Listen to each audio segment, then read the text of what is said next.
এই পতাকাটিকে 1944 সালে তারা গ্রহণ করলো। এরপরে 1947 সালে 15ই আগস্ট স্বাধীনতা দিবসের আগেই এই পতাকাটির মাঝখানে অশোক চক্র, এই অশোক সম্রাট অশোকের যে ধর্মচক্র, সেই অশোক চক্রটিকে এখানে নেওয়া হলো এবং এইভাবে এই তিরঙ্গা পতাকা আমাদের দেশে সৃষ্টি হলো। 1907 ত্যাগের প্রতীক সাদা রং, আমি সংক্ষেপে বলছি, আরো অনেকগুলো আছে। সাদা শান্তি প্রতীক এবং সবুজ যে রংটা দেখছো, সৌর্য বীর্যের প্রতীক। এবং এই যে কর্মসূচি হর ঘর তিরঙ্গা, এই হর ঘর তিরঙ্গা অভিযান কোন কর্মসূচির মূল অংশ দেখি কে বলতে পারে? থেকে এটা নেওয়া হয়েছে অমৃত মহোৎসব। হর ঘর তিরঙ্গা অভিযানটি কত সালে প্রথম চালু হয়? 2022 সঠিক উত্তর। ঠিক মাঝখানে যে সাদা রঙটি রয়েছে তার মাঝখানে দেখো কি চক্র আছে। আমার প্রশ্ন এটা নয়, এই যে অশোক চক্রটি তোমরা দেখতে পাচ্ছ, এই চক্রটি কিসের প্রতীক? প্রগতি ও অগ্রগতি, উন্নতি ও প্রগতির প্রতীক।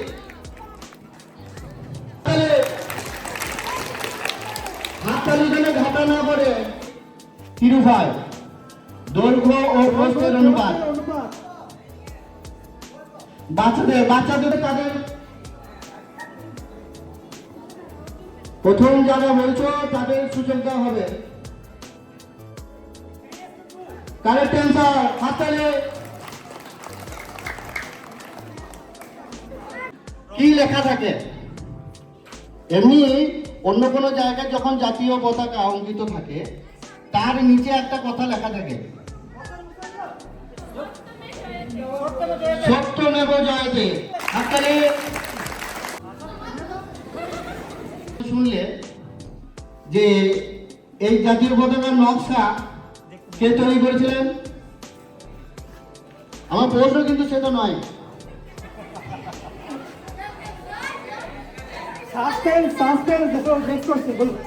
জাতীয় পতাকার যিনি নকশা তৈরি করেছিলেন পিঙ্গালি ভেঙ্কাইয়া, পিঙ্গালি ভেঙ্কাইয়া।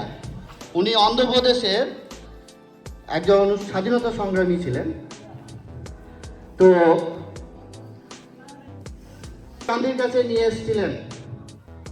ওই নকশায় অশোক চক্রের পরিবর্তে, এই যে দেখছো, অশোক চক্রের পরিবর্তে কি ছিল? চরকা। কারেক্ট অ্যান্সার, হাততালি।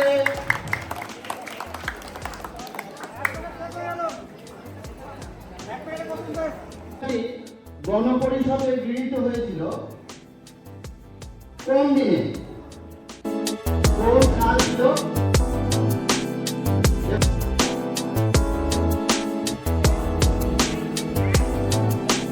বাহ, কারেক্ট অ্যান্সার, 22 জুলাই।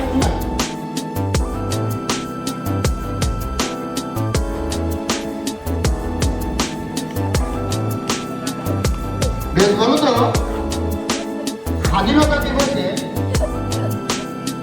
ভারতের প্রধানমন্ত্রী জাতির উদ্দেশ্যে ভাষণ দেন, কোন জায়গা থেকে তিনি জাতির উদ্দেশ্যে ভাষণ দেন? Correct answer.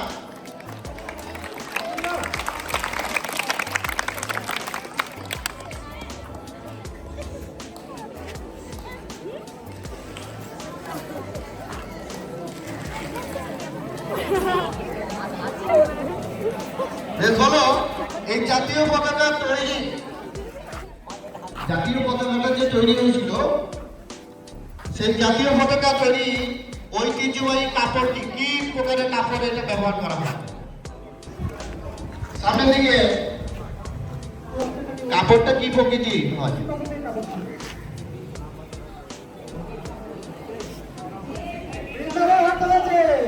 দেখি,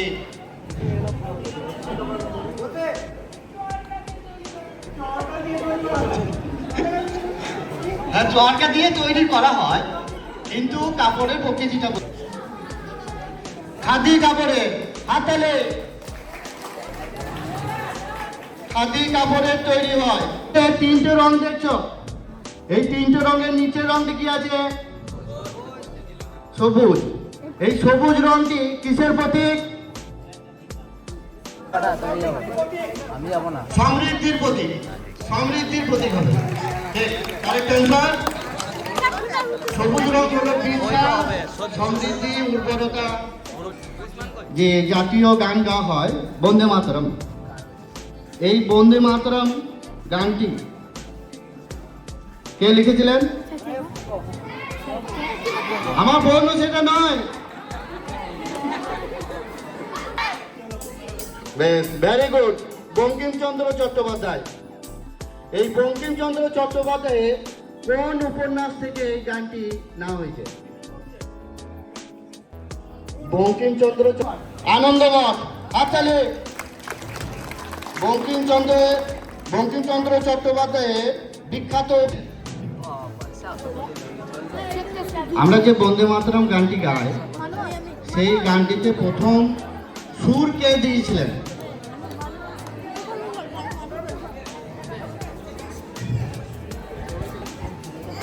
দিকে চলে যাও। রবীন্দ্রনাথ ঠাকুর। হ্যাঁ, কবিগুরু রবীন্দ্রনাথ ঠাকুর। হাতালে সংটা বলবৎ হয়েছিল অনেকদিন আগে, সেটাকে বলা হয় ফ্ল্যাগ কোড অফ ইন্ডিয়া বলা হয়। এই ফ্ল্যাগ কোড অফ ইন্ডিয়া কত সালে চালু হয়েছিল?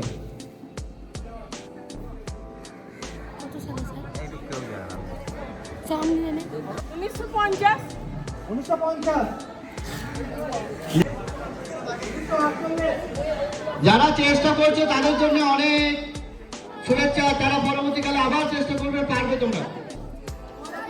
2002 সাল ফ্ল্যাগ কোড অফ ইন্ডিয়া, ভারতের জাতীয় পতাকা বিধি। জাতীয় পতাকা আমাদের যে সংবিধান অর্থাৎ লিখিত আইন, সেই লিখিত আইনটা ভারতবর্ষের শাসন কার্য পরিচালনার জন্য যে আইন ব্যবস্থা প্রণয়ন হয়েছিল, সেই সংবিধান কত সালে কার্যকর হয়? কত সালে কার্যকর হয়েছিল?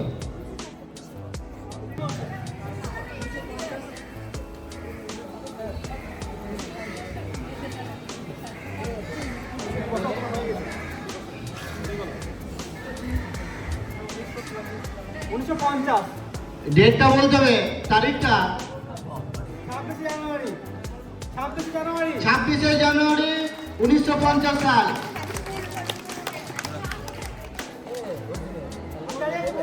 26শে জানুয়ারি 1950 সাল। সে কোন কোন ভাষায় লেখা হয়েছিল? মূলত দুটি কপি ছিল, সেই সংবিধানে দুটি কপি ছিল। সেটা কোন কোন ভাষাতে লেখা হয়েছিল?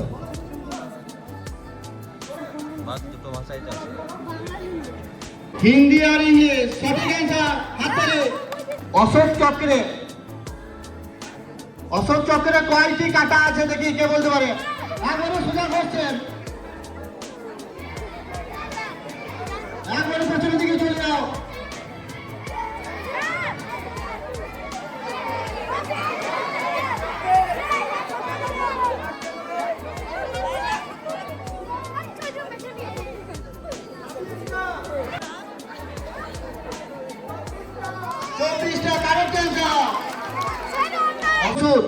বিখ্যাত স্লোগানটি কি,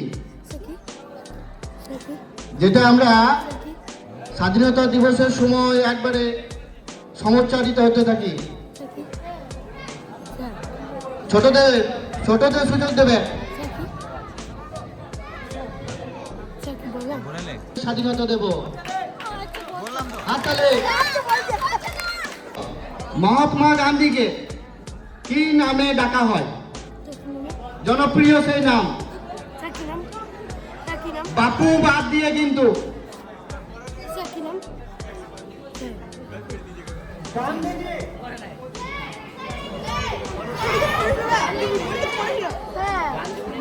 না, ওইটা ফুল নেম, আমি ফুল নেম বলছি না।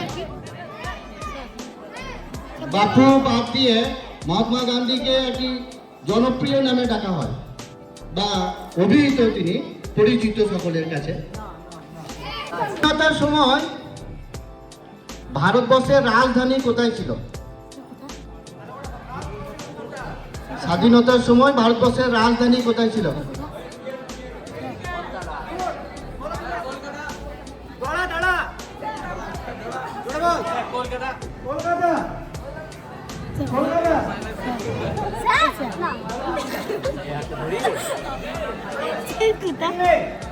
দিল্লি। এখন সেটা কার জন্মদিন?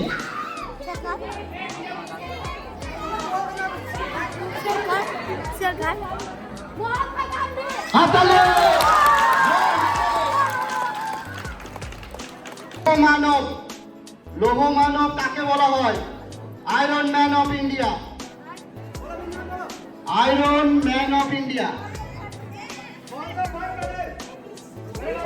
সঠিক উত্তর সর্দার বল্লভভাই প্যাটেল।